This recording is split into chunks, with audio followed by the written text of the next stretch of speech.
just deliver the message to me. Elbow bumps. Well, thank you for all turning and burning to get here on a moment's notice for this important, not just announcement, but the sharing of some important details as we all go forward. We're here today to announce that Indiana has in fact received its first case of coronavirus COVID-19. Our state health commissioner, Dr. Box, and the other medical professionals that you see here will be discussing the specifics of the case and our response, those specifics that we can in fact share. But I did want to also stress and underscore how we are moving forward. I have just signed and declared a public health emergency to ensure that the state of Indiana is in the absolute best position to get the federal funding necessary to respond step by step. Again, as we have all said since January, since the outset of this, and today just serves as yet another reminder of the importance to stay informed and prepared as you carry on with your daily lives. So with that, I'd like to ask the Commissioner of Indiana's Department of Health, Dr. Chris Box, to share some of those details that we are able to, and some of the steps that you'll see unfolding as the days ahead move on. Thank you.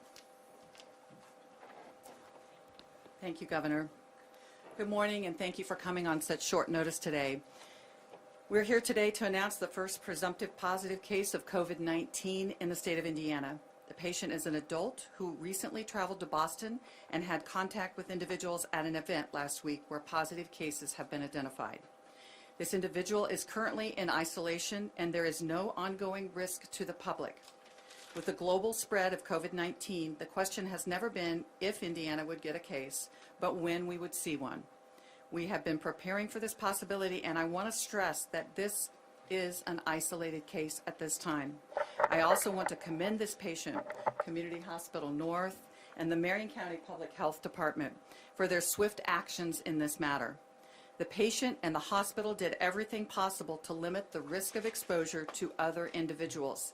Because of those steps, the risk of additional exposure and community transmission was decreased, and we're taking every precaution to prevent new infections related to this patient. I encourage Hoosiers to continue to educate themselves about COVID-19 and take steps to protect themselves from this and other respiratory illnesses by covering their coughs, washing their hands thoroughly, not shaking hands but doing the elbow bump, avoiding touching their faces, and staying home if you're sick. The situation with COVID-19 is changing rapidly, and we can expect to see other cases in Indiana in the future.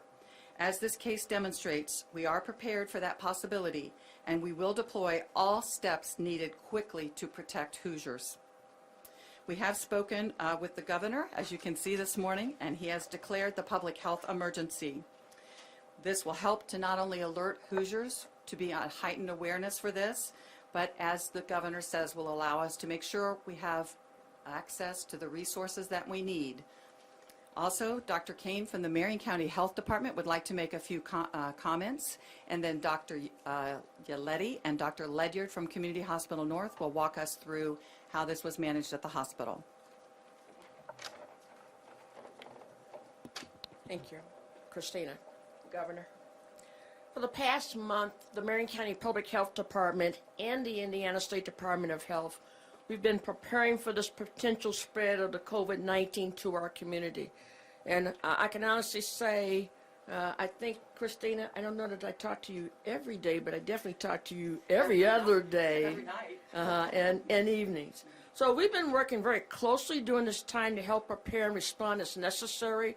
We've been meeting with all of our hospital healthcare systems, communicating with them at least once a week since late January. So today's announcement that confirms this first case might cause some additional concern among residents and people who work here, but we have to emphasize again that we are well prepared. We've been waiting for this situation, and because this is just one case, we're going to continue to just have the public do the things they need to do in order to protect themselves. Now, the Marion County Public Health Department and the Indiana State Department of Health will continue to work together in the contact investigation and the monitoring of this patient. And we're going to make appropriate recommendations to anyone we feel might be at high risk for contracting this COVID-19. And although this doesn't change the guidance for steps that each of us can take to reduce the possibility of spreading respiratory viruses such as COVID or even the flu, and I just want to reiterate what Christina is saying, that stay home if you're sick, except to get medical care. But I want to say, when you seek that care first from your provider or your physician's office or in even an emergency room, please call ahead first. We do not want an individual contaminating anybody in a waiting room area. So let us take the necessary steps we need to do to protect anybody while you are seeking medical care. So, please let us know. And I'm going to also say, guys, we don't even want you shaking hands. We don't want you hugging anybody. And we do want you to know how to learn the Indy bump when you're greeting other people. And so just know that you have to wash your hands frequently and are using alcohol-based hand sanitizer. And it has to have at least 60% or higher alcohol content in order to be effective, and clean frequently and disinfect all surfaces that you come into contact. We have an opportunity to keep our community healthy and safe, and we have incredible, I'm going to tell you, we have incredible healthcare professionals here, hospital systems who know how to do the right thing. We're very fortunate to be in the state of Indiana and in this community. And just want to thank again all the expertise that the Indiana State Department of Health has brought to the state of Indiana, and her collaboration with all health care officials, all local health department officials in the state of Indiana. Reminder, we're well prepared. Thank you. Thanks, Governor, Chris, and Jenny. Good morning. My name is Ram Yuleti. I'm the Chief Physician Executive for Community Health Network. Just want to briefly explain the events that occurred last night and why we feel comfortable at this time. So there was an individual that had called the State Department of Health last night stating they're concerned that they may be positive. The State Department of Health asked that individual to go to Community North Emergency Room for testing. Prior to him arriving, the Community North Hospital Emergency Room Department was notified he will be coming. Once he came, he stayed only in the parking lot. At that time, our caregivers, dressed in the appropriate infectious disease precaution material, received him. He was then placed in the appropriate material as well as a mask and other appropriate infectious disease precautions. He was taken back to an isolation room through a different side entrance, not in contact with any other individuals. He was placed in a room that has negative airflow, and then the appropriate testing was done. After that was completed, he was then transferred back to the self-quarantine where he previously was located. I want to reassure you that no patients, no other caregivers were exposed to this individual. We're exceedingly cautious on the route he took, and minimal to zero exposure to anybody that did not have protective infectious disease material. Because of that, I want to state, especially for the patients that are at any hospitals today, that they should still feel comfortable that their loved ones are safe.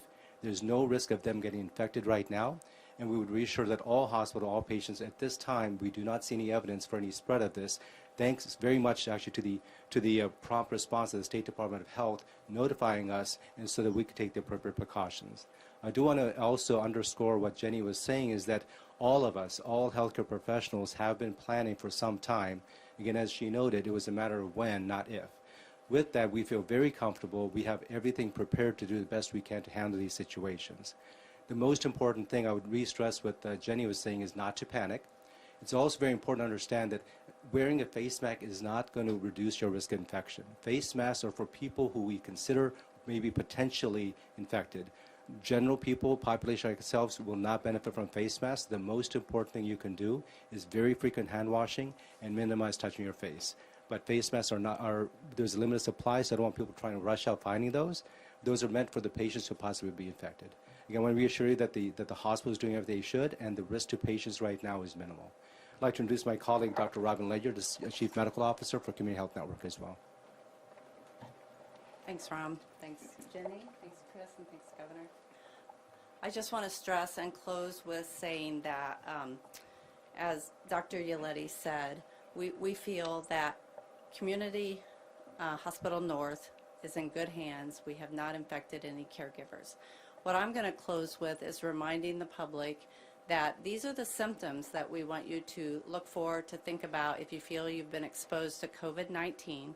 If you feel you've been exposed to COVID-19 and you have a fever, a cough, and/or shortness of breath, then as Dr. Kane said, please call. Please call to either your primary care provider, your local network, Marion County Health Department, State Department of Health. You will be appropriately triaged for whether or not you need to come in to be tested.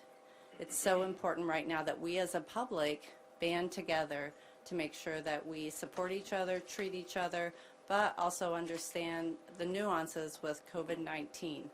The team at Community North was textbook in their treatment of this person, but it was because they were called ahead, warned that this person was coming, and they could meet them, and again, as Dr. Yaletti said, transport them through an area without undue public exposure.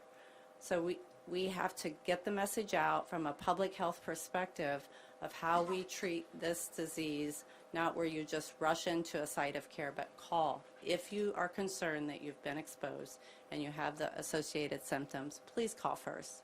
And again, we can't say it enough, keep washing your hands, don't hug right now, and let's take care of each other. So thank you very much. We'll be happy to take some questions, myself or Dr. Kane. Yes. Can you talk a little bit more about the symptoms this person had and how you tested this person for COVID?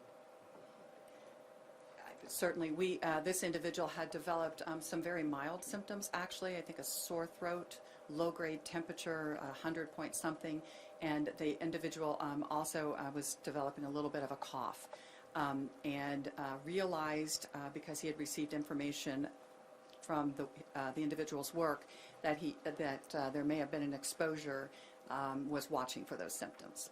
And the tests are basically 3 types of tests we do: a nasopharyngeal swab, where we put it into the nasal area, into the oropharyngeal area, and then if we can get sputum where someone coughs deeply and coughs something up, then that is a really good specimen also.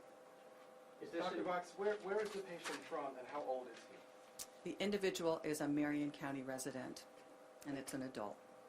Age range? Not in our highest risk category. Gender? We usually don't give that information out. You referred to him as he. Yes, I did. What is this individual currently hospitalized? Is he at home? No, Or- this individual is in isolation outside of the hospital. And this individual's condition? Stable. How long has the person been in the hospital? Just that amount of time that required to be evaluated. From 11:37 to about 2:30 a.m. Are you asking any other individuals who've had contact with this individual to social distance, or what about the folks at work? Did he go to work? So those are things that are currently being investigated right now. So as we do this individual's evaluation, Marion County Health Department will be taking the lead on that.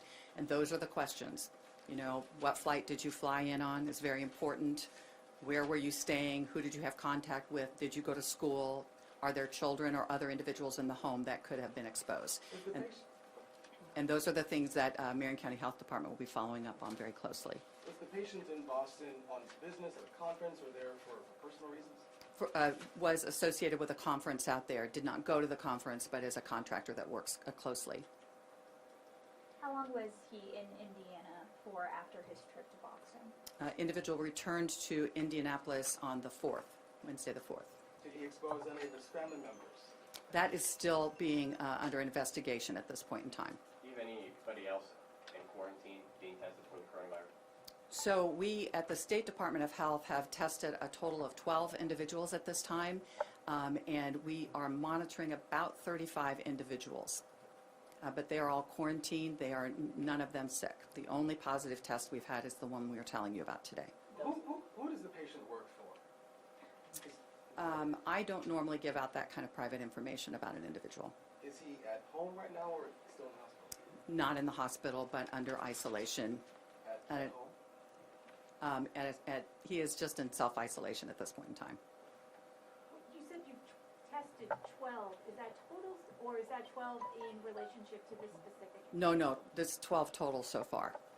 Since the beginning of January, or whatever, yeah. Well, and some that the CDC did for us also. Right. But we have had the testing ability since Saturday, this past Saturday. The president signed an $8 billion COVID-19 AIDS package. What does the state want? What do you need from the federal government at this point? What does Indiana need? So we are going to need additional, what we call epidemiologists, to be able to go out and to investigate these cases and to follow up and trace contacts with this. We will need more masks for individuals that are isolating at home. We will need to be able to have the ability to follow them up and to do lab testing to confirm that they are now free of the virus before they can stop being under isolation. We need resources with regards to a call center, because our call center is very, very busy right now taking questions, not only from providers across the state, but also just from kind of the worried Hoosiers across the state that want to ask questions. So we're going to try to split that up a little bit and divide and conquer. Jenny will need some resources for our local health departments. Are there other So things? we may need costs for, like, when you're quarantining someone and you have to isolate them, paying that financial cost that's associated with that. And we'll have to have a lot of outreach, and we have to have daily monitoring of individuals that we are monitoring. So Daily contacts, sorry. to be clear, the patient is not in the hospital right now. That is correct. As I said, 80 to 85% of these cases are mild cases. So many, many people do not get hospitalized with this How would you classify this case? as a mild case at this point in time. There is nothing that indicated this individual needed to be hospitalized. What is your biggest concern? We don't like to use the word fear, but you go to bed at night, you have a moment to think. What is your biggest concern at this point? Well, I think that we have seen that the majority of deaths in the United States have occurred because there was a long-term care facility that got the COVID-19 infection, and that is our highest risk individuals. They're usually individuals that are quite elderly, over 65, and individuals that have underlying health conditions. So the messaging out there should be, if you are ill, if you are at high risk, if you've been exposed to COVID-19, if you have been in any of these countries or even states that have a high percentage of cases, I would not recommend visiting the long-term care facilities right now. We're getting that messaging out there to all the long-term care facilities. As far as you know, as far as you know, is the patient on any special medications? No, this individual is actually pretty healthy, so we're blessed for that. Here's Dr. Kane, a follow-up question. I'm sure that folks will be concerned when they hear that there's a person in our community. Are you planning to do a follow-up today to let folks know, whether there'll be any, what is sort of your time frame of getting the word out about potential contacts of this one? So we're hoping that because all of you guys are here and we have such great attention from the media, that this initial message will be really critical to getting out to the public. But this case is fluid, so based on any new additional information that comes out, we will dictate further information coming out related to that. So I can't tell you now. I'm going to do a press conference this afternoon further than from this. But what I'm asking is, we're being told that testing is being done priority for folks who've had contact with someone. Yes, with so coronavirus, as but I have no way of knowing at this point. so just remember, he was in that emergency room at that hospital at 2:00 in the morning, and they called their folks from home to do the laboratory tests for this coronavirus, so we had an answer this morning related to that. So we're going to do our investigation, and if we have any additional cases, we will definitely continue to be transparent and release that information, okay? When will this But quorum hey, my biggest concern, I need the public to be patriotic and do the things they need to do to protect themselves. And I want them to take this virus very seriously, but you can die just as well from the flu, influenza. So we want people to do the practice things that they need to do to protect everyone, and please follow our guidance. Dr. Yolanda, you talked about you taking steps, you've done advanced planning in events of this kind. Can you just elaborate a little bit more on the plan you've done and how long ago that started and what it involved? So all hospitals have disaster plans. So we've had for many years an infectious disease code internal disaster plan. We've activated before we had Ebola back in 2014. And so there's emergency preparedness for all kinds of scenarios, whether it be one individual, multiple individuals, multiple sites, ambulatory sites, ED. So we've opened that up and we refreshed that. And so we have about a staff of 25 to 30 people that meet on a daily basis and have been for a number of days to address all the different scenarios for potential. So are we covering every single possible scenario? Probably not, but that's the reason we meet regularly, and we have had these plans in place. All citywide hospitals do this on a regular basis. And they have to practice it, at least minimum once a year, where they do an actual practice based on a scenario that they think. So it's just not, we're prepared, we actually practice. But how much, you talked about an isolation room, how much capacity do you have for isolation space for additional cases? So that's where we need to be judicious. All of our emergency rooms and all our hospitals have these isolation rooms, these negative airflow rooms. We have several at every institution.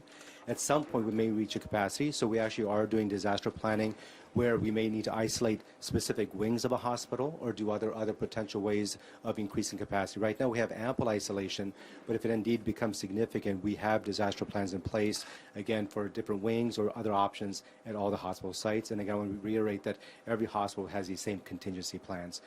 Will we ever be completely prepared? Probably not, but we're trying to stay several steps ahead of the game. Hi, thank you all so much for coming. We're going to cut this off now, but we will have a release from the State Health Department coming out shortly. Thanks so much.